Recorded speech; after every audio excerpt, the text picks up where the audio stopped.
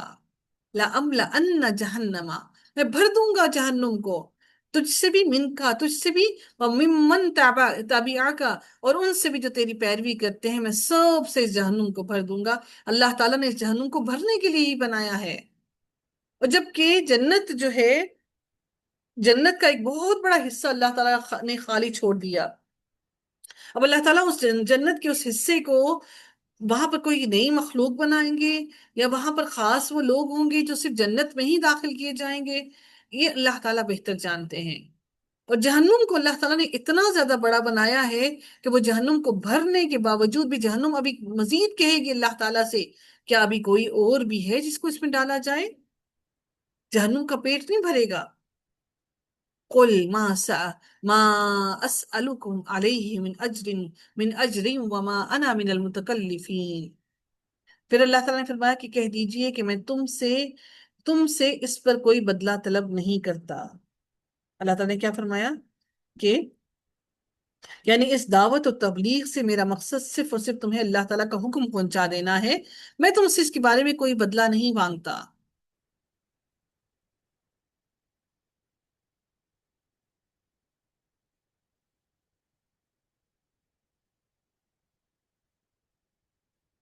پھر میرے رب نے اگلی آیت میں مزید ارشاد فرمایا، ان هو الا ذکر للعالمین،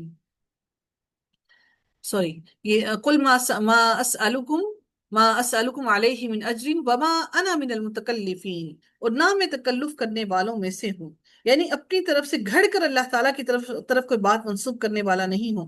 جو اس نے کہی ہے میں تمہیں وہی صاف صاف وہی دعوت لا کر دے رہا ہوں، اس میں کوئی کمی بیشی نہیں کر رہا۔ حضرت عبداللہ بن مسعود فرماتے ہیں کہ جس کو کسی بات کا علم نہ ہو، اس کی بابت اسے یہ کہہ دینا چاہیے کہ واللہ عالم، یہ کہنا بھی علم ہے، اس لیے کہ اللہ نے اپنے پیغمبر کو کہا، فرما دیجئے وما انا من المتکلفین، اور اس میں کوئی بھی بے عزتی کی بات نہیں ہے کہ انسان یہ کہہ دے کہ مجھے اس کا علم نہیں۔ بدقسمتی سے ہم مسلمان، ہم انسان یہ سمجھتے ہیں کہ ہم نے جس سے کوئی سوال کیا ہے اس کو اس سوال کا جواب 100% لازماً آنا ہی چاہیے، اور اگر آپ کے ذہن میں اٹھنے والے سوال کا کوئی جواب نہ دے سکے تو ہم سمجھتے ہیں کہ اس کو تو کچھ آتا ہی نہیں ہے، جبکہ اللہ تعالیٰ نے نبیوں کو بھی یہ حکم دیا، کیونکہ کامل علم صرف اللہ تعالیٰ کے پاس ہے۔ اور جو انسان ہر سوال کا جواب دینے کی کوشش کرے تو یہ سمجھ لیجئے کہ وہ شیطان کے رستے پر چلنے والا ہے، کیونکہ اللہ تعالیٰ ہی ہے جو ساری کائنات کا علم رکھنے والا ہے۔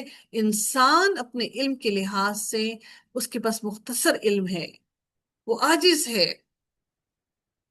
تو یہ کہہ دینا بھی کہ واللہ عالم، یہ بھی علم کی نشانی ہے۔ آپ نے دیکھا ہوگا کہ جتنا جاہل ہوتے وہ اتنا زیادہ بحث و مباحثے میں پڑھتے ہیں، وہ یہ ظاہر کرنا چاہتے ہیں کہ ان کے پاس بہت علم ہے، لیکن حقیقت میں سارا علم اللہ کے پاس ہے۔ ان هو الا ذکر للعالمین۔ پھر میرے رب نے فرمایا یہ تو تمام جہان والوں کے لیے صرف اور صرف نصیحت ہے، یہ قرآن تمام جہان والوں کے لیے، انسانوں کے لیے، جنات کے لیے، ہر عالم کے لیے نصیحت ہے۔ وَلَتَعْلَمُنَّ نَبَأَهُ بَعْدَ حِينٍ، یقیناً تم اس کی حقیقت کو کچھ ہی وقت کے بعد صحیح طور پر جان لو گے۔ یعنی جن چیزوں کو بیان کیا ہے، جو وعدے اللہ تعالیٰ نے کیے ہیں، جس جہنم کا ذکر اللہ تعالیٰ نے کیا ہے، اور جو بھی معاملات ہیں، اللہ تعالیٰ وہ ساری کی ساری چیزیں تم پر یقیناً جلد ہی کھول دے گا۔ جس طرح سے اللہ تعالیٰ نے یوم بدر کو واضح کیا کہ اللہ تعالیٰ کی مدد کیسے آئی ان کی طرف، اللہ تعالیٰ نے فتح مکہ کے دن بھی واضح کیا کہ کس طرح اللہ تعالیٰ نے مسلمانوں کو فتح نصیب فرمائی۔ اللہ تعالیٰ اسی طرح سے ہم پر بھی یہ ساری باتیں روز قیامت کھول دے گا۔ حتیٰ کہ ہم دنیا میں بھی بہت سی چیزیں دیکھتے ہیں، لیکن وہی انا ہمارے پاس ہے، اسی انا کے سبب ہم چیزوں کو دیکھنے کے باوجود بھی ہم ان چیزوں کو نہیں مانتے اور نہیں ماننا چاہتے۔ اللہ تعالیٰ سے دعا ہے کہ وہ ہم سب کو راہ راست پر رکھے، عمل کرنے والا بنائے، اور اپنی انا سے محفوظ رکھے۔ وآخر دعوانا الحمد للہ رب العالمین، صلی اللہ تعالی علی خیرہ خلقہ اجمعین برحمتک یا ارحم الراحمین۔ سبحانک اللہم و بحمدک، نشہد ان لا الہ الا انت، نستغفرک ونتوب الیک۔ السلام علیکم ورحمۃ اللہ وبرکاتہ۔